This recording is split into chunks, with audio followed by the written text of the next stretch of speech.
Kuala Lumpur, Malaysia has called on China to put more effort into understanding its smaller Southeast Asian neighbors, saying it must dispel the perception of a bully, as portrayed by the U.S. in its current trade war with Beijing.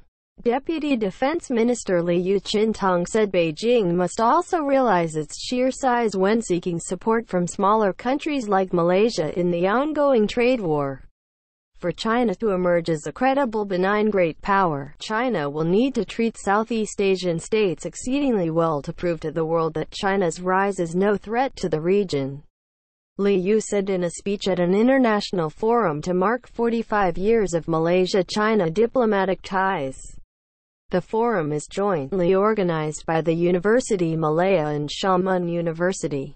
Much as China believes that it is the victim of bullying by the West, particularly the U.S., China needs to do everything possible to prevent the perception of smaller states that China is a bully, Liu said. He said one pitfall that China would have to deal with is the fact that most of its academic resources when it comes to the research of Southeast Asian societies is still devoted through watch-out studies, which will not lead anywhere. China needs to do everything possible to avoid understanding Southeast Asian societies purely from the lenses of watch-out perspective, he added. However, he said Malaysia too would need to do more to gain a better understanding of contemporary China. If Malaysia plays its cards carefully yet boldly, we can be the trendsetter in regional public opinion, just like in the case of Dr. Mahathir Mohamad speaking up for Huawei recently.